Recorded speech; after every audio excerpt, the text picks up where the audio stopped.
Welcome back, eDiscovery viewers. Today we're talking about productions. And the question on my mind is, who makes up these production specs anyway? In this episode, we have Yitzy back again. Thank you, Yitzy, for joining us. Thank you. Today we want to talk about more productions. We want to talk about, from a legal standpoint, where the specifications come from. As a tech person, I run a lot of productions, and the productions are always so different. Some are just PDFs, some are DAT files. There's just so much variations between them. So what I'd like to know is, where do these production specifications come from? Where does it all start? Basically, you're supposed to meet and confirm. One of the things you're supposed to address is how you want it to be produced. And so they can have it produced in different ways. If they don't actually agree upon it, there's Rule 34 basically that says it's supposed to be in a reasonably usable form. And basically the form that it's generally kept. So, but that's a little tricky, and we can get to that in a second. Okay. So it's part of a negotiation. It's generally supposed to be a negotiation. And what happens is, when you request it, it's best, first of all, it's best to first agree upon it, so then there's no issues down the road. If you don't agree upon it, you can put it in when you put in your something called the RFPs, request for productions. Right. You can request the format, that's the best thing. And then the other side has the ability to object. Right, so that was the question, is can the other side challenge it? Like, let's say they don't want to produce a certain field, or there may be certain technical difficulty. You know, one side may say, okay, can you produce this field that our processing software generates? But the other side doesn't have that field automatically generated, and for them it's going to be difficult to create it. So then they can say that it would be, you know, this would probably get into another area of proportionality, because the question is how important it is. If it is, then they might have to bear the cost if it can be done, depending on the specifics of the case. It's a fact-intensive inquiry because it would depend. Now, metadata for the most part isn't going to necessarily make or break a case, but obviously it's pretty important sometimes. Yes. So it really will be case contingent, and they'll have to object, and they'll give a reason why they think it's objected. Got it. And so if there are specifications, and let's say the other side doesn't follow those specifications, or they miss certain fields, how does that get resolved? It can change, because if they go by the stipulation, then they can go back and say, hey, you didn't do it per the stipulation. But if a party lets it go for, let's say, years, because some of these litigations are very long, all of a sudden saying for 5 years, the court might be like, why'd you raise it now? Like, even though your stip is there, the one thing is your stipulation we were mentioning about 34, your agreement on how to produce it will override a reasonable usable form.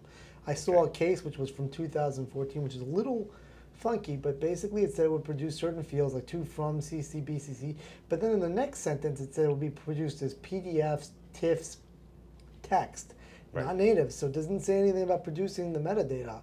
And they got the emails as PDFs, and they basically, the court said that you agreed to it, so even if you say it's not reasonably usable, it's what you agreed to. And you were accepting it over time. I thought that case was a little funky, but I mean a little odd, because it seemed to say they wanted the to or from, and that should have been supplied at some point. Should be supplied as metadata. But it wasn't. But they got it as PDFs. Apparently the court didn't compel it because they said PDFs, and they didn't do a forensic collection to be able to get that. But it seemed, I didn't see the whole stipulation, but it might have been saying like whatever is easier, and so if it's easier PDFs as opposed to doing forensic collection, it's enough. So the takeaway here is, if you don't receive production in agreed upon format, you need to bring it up right away. You should bring it up right away. You shouldn't let it linger, because it can come back there. They did a native production, and then months down the road, they're like, wait, we don't want to continue producing things. We don't want native, because then we can't redact metadata. Because if I give you native, you can process it and you get the metadata. But they had agreed upon it, and the court was like, well, you've been using native, got to continue.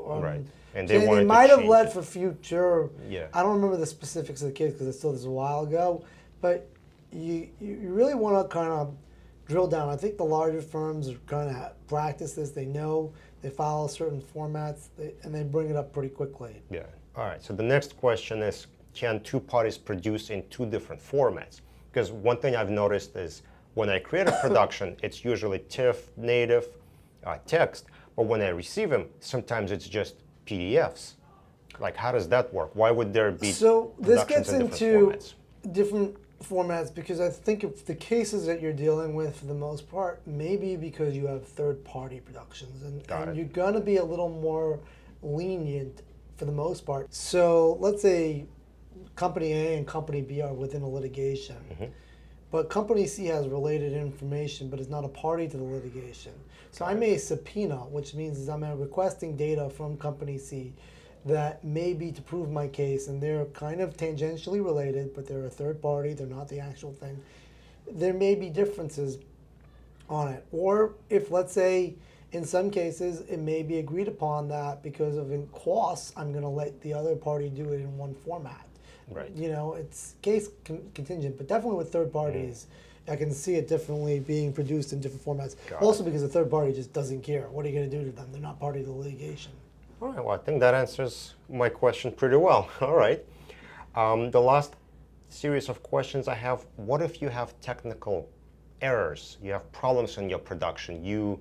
I'm sure that's something we've seen where we receive a production, there is some kind of problem, images are in the wrong format, fields don't line up, there's some kind of problems in them. Is there something can be done about that? I mean, again, this would be in papers. Basically, you'd object to the production saying it's not in a proper format, kind of like when you're missing fields. I mean, we've seen it on our end where sometimes it's just a software glitch and you can't control the images, but you can request that you put in a request, you put in a letter basically, requesting that they produce it in a better format. So it becomes kind of a complicated process.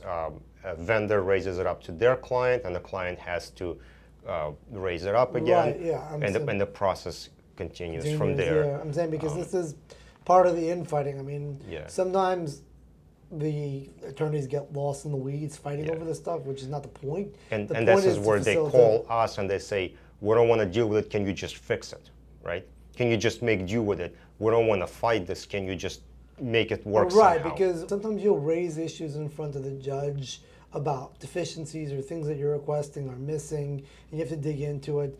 You don't necessarily want to go to the judge and kind of annoy the judge that you're complaining about every single little issue because of this. So that's where they may come to us and say, can we do with it? Because we don't want to make a big stink because it may look bad in front of the judge. Like, just deal with it. Okay. All right, I think that's all the questions I have for you. Thank you, Yitzy, for joining us today. Thank you, Nick. Looking forward to seeing you again here in the future. Thank you guys for watching. Be sure to follow eDiscovery on social media listed on your screen. And if you want to see previous videos, check us out on YouTube. Thank you.